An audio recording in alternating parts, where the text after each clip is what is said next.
최근 롯데그룹, 중국으로 진출한 롯데그룹에 대한 전방위적 세무조사라든가 하다못해 뭐 소방점검까지 등등이 나타난 중국 정부의 행태, 뭐 겉으로는 완전히 부인하지만 속으로는 소위 사드 배치에 대한 보복적 행위 보고 정말 치졸하고 큰 덩치에 어울리지 않게 조금은 유치한 또 그러고 시장 경제를 바탕으로 한 개방 경제에서 있을 수 없는 엉터리 보복을 하고 있다. 그런 얘기를 했습니다. 그래서 우리 정부도 좀 뭐랄까 좀 지금 뭐 정부에 대고 얘기하는 게 참 무섭게 됐습니다만 정신 차리고 보고 중국은 그러한 정도는 관두라. 정식으로 사드 문제로 논의하고 하자 그런 얘기했는데 그때 우리 나온 게 우리 환경사설에도 요구했습니다만은 중국에 대한 시장경제국 지위 그런 말 있죠. 시장경제 마켓 이코노미 스테이터스 시장경제국 지위를 우리가 부여하지 말자 그런 제안을 했다고 환경사설에서 그렇게 촉구했다고 제가 전해드렸습니다. 일본이 중국에 대해서 시장경제국 지위를 부여하지 않겠다 하고 그렇게 방향을 정해나 봅니다. 아직 일본 정부가 발표한 건 아니고 일본의 신문들이 전해오는 게 그렇습니다. 미국과 EU에 이어서 일본도 중국에 대해서 시장 경제국 지위를 부여하지 않는다면 중국은 굉장히 부끄럽게 여기고 국제 교역, 국제 무역 질서에서 뭐랄까 한 발 뒤로 밀리는 그런 상황이 될 겁니다. 이건 실리 문제를 떠나서 명예에 관한 문제이기도 하죠. 중국이 세계 무역기구 WTO에 가입할 때 15년간 경과 그 과정을 거쳐서 그런 이제 시장 경제국 지위를 받기로 했고 그랬는데 지금 미국도 안 했고 일본도 안 한다 하면은 그리고 한국 정부도 저희 환경 같은 그런 촉구도 있고 하니까 좀 중국이 시장 경제는 경제다. 그리고 자유교역, 비교 우위에 따라서 개방에 따른 그런 정신으로 가야 될 겁니다. 사실은 그 시장 경제국 지위라는 게 뭐 물론 선언적 의미가 있을 거고요. 실제로 그 효과라는 거는 뭐 무슨 이제 이런 정도 예를 들어 그 지위를 획득하지 못하면 WTO 제재에서 그 반덤핑 제소를 당했다 할 때 반덤핑 제소를 당해서 굉장히 불이익을 받게 되는 거죠. 제3국의 기준으로 그러니까 반덤핑 제소를 당할 때 그 해결 절차가 있는데 제3국의 기준에 따라서 따라야 한다든지 독자적인 그 뭐랄지 뭐 어떤 변호 능력, 방위 능력이 없는 그런 상황이 되기도 합니다. 어쨌든 중국으로서는 그렇게 시장 경제국 지위를 확고히 받고 싶어 했고 또 그런 방침을 밝혔던 만큼 이번에 안 된다는 것에 대해서 참 반성을 해야 되는데 문제는 우리 정부도 일본처럼 목소리를 낼 수 있는가 하는 겁니다. 미국, EU, 일본이 그렇게 되는데 우리도 이번에 사드 문제로 보복이 계속되고 중국이 변화없다면 그렇게 가야 될 것 같습니다. 그 일본에서 들어온 그런 기사가 하나 있었고요. 이탈리아에서 또 난리가 났습니다. 이탈리아의 총리가 상원 개혁, 상원의 숫자가 너무 많은 걸 좀 줄이는 걸 내걸고 국민투표까지 했는데 부결이 됐습니다. 그래서 그 부결에 대한 책임을 지고 이탈리아 총리가 물러난다고, 즉 퇴진한다고 하는데 이탈리아 정국이 굉장히 불안하고 그렇게 되면 결국 이탈리아도 개혁은 흔들리고 이제 각국 모두 자국의 어떤 이익 큰 범위에서 이익의 틀 속에 갇히면서 개혁은 뭐 멀어지는 그런 세상이 된 거 아니냐 그렇게 보여집니다. 이탈리아 정정이 불안해지고 개혁 조치가 안 됨으로 해서 유로화에 아주 영향을 많이 미치고 이후에 또 하나의 큰 변수가 생겼습니다.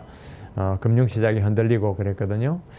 결국 이탈리아 문제를 끝나지 않고 또 뭐랄까 세계 경제 하나의 내관이 되는 거 아니냐. 브렉시트에 이어서 이탈리아도 유럽 체제를 흔드는 그런 상황이 됐다. 이게 단순히 이탈리아의 상원 숫자 줄이는 문제가 뿐만이 아니라 이탈리아의 자국에 들어오는 외국인 문제라든가 이탈리아의 청년 실업 문제라든가 뭐 여러 가지가 걸쳐 있는데 그 어떤 그런 걸 바로잡기 위한 그리고 개혁 조치의 첫 단추가 무너졌다 그렇게 해석되는 분위기 같습니다. 이 이탈리아 문제가 한경 내일 12월 6일자 일면 톱으로 나왔기 때문에 제가 말씀드렸는데 기사를 보면서 한번 자세히 보시도록 합니다. 이거 보십시오. 일단 이런 제목을 달았습니다. 자국 우선주의, 이탈리아까지 점령했다. 이런 제목입니다. 그 개헌을 해야 되는데 상원 숫자 조절하려면 개헌 투표가 부결되자 총리는 사퇴하기로 했다고 합니다. 이 이탈리아 총리는 마테오 렌치 이탈리아 총리고요. 이거 총리 부인입니다. 사퇴를 발표하는 도중입니다. 유로존의 금융위기가 공포되면서 유로화가 한때 1.5% 통화가 1.5% 완전히 내려간 겁니다. 폭락이죠. 폭락. 3면에 이어집니다. 넘기면 보겠습니다. 김형호 전 국회의장이 특별기구 일면을 크게 실었네요. 당장 내려오겠다 선언. 박 대통령에 대한 촉구입니다.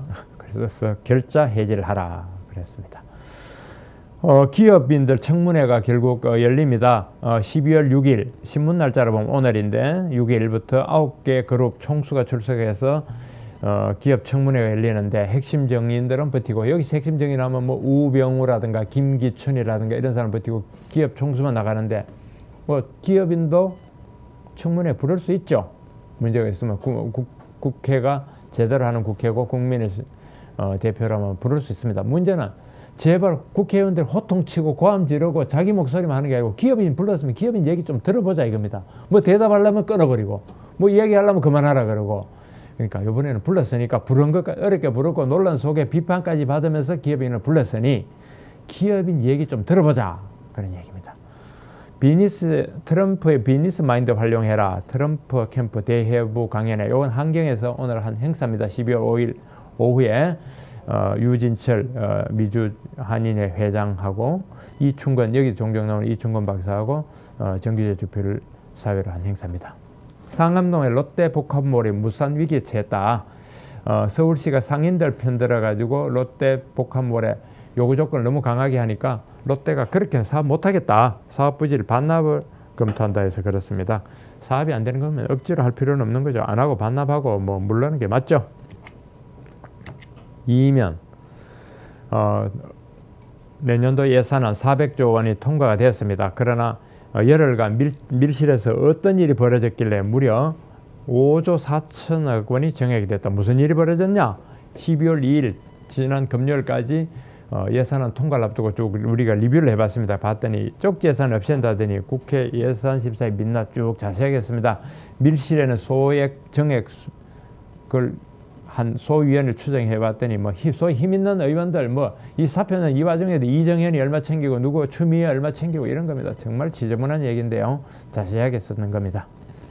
무역의 날 27년 만에 대통령이 불참한 무역의 날. 지금 뭐 무역의 날에 갈 형편이 아니겠죠.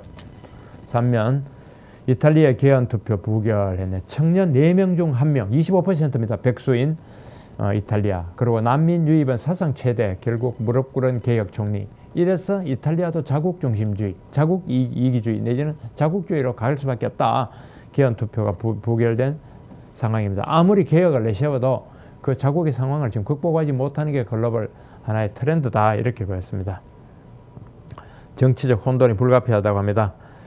그래서 당장 총선 치르면은 이 마테오 렌치는 물러날 것이고 반 EU 5성 운합이 집권할 수도 있다고 합니다. 그래서 지금 이탈리아 야당이 집권하면 반 EU 그러니까 유럽에서 나간다. 이탈리아도 유럽 탈퇴 그런 위기가 있다는 겁니다. 이 핵심은 그겁니다. 그래서 여기 나옵니다. 이택시트, 이탈리아의 엑시트, 이탈리아의 EU 탈퇴, 이택시트도 온화해서 글로벌 금융시장이 초긴장하고 1.5% 내려가는 겁니다. 이탈리아의 부실은행이 줄도산할 땐 유로존이 패닉이 될 거다 하는 기사도 있고요. 금융시장이 이렇게 정치 리스크가 금융시장과 경제를 덮는 것은 우리뿐만 아니라 전 세계적인 현상 같기도 합니다. 오스트리아 대선에서는 극우 바람이 제동이 걸렸다. 한숨 돌린 이유. 오늘 행사 유진철 전 미주 한인 총연합회 회장과 이충건 박사의 해양전략연구소 선임연구원 오늘 트럼프 캠프 대해부에서 강연 토론회가 있었습니다. 세 분이 했고요.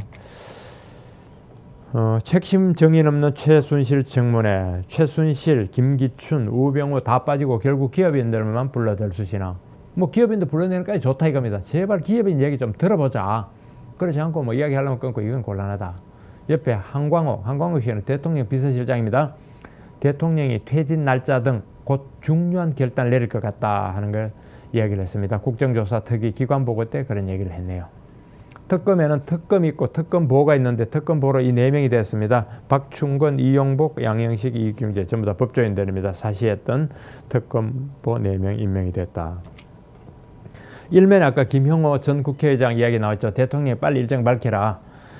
대통령께 드리는 마지막 고언에서 김형호 전 국회의장이 한 얘기입니다. 아까 일면이어서 또 계속되는 내용 중에 추려낸 제목입니다.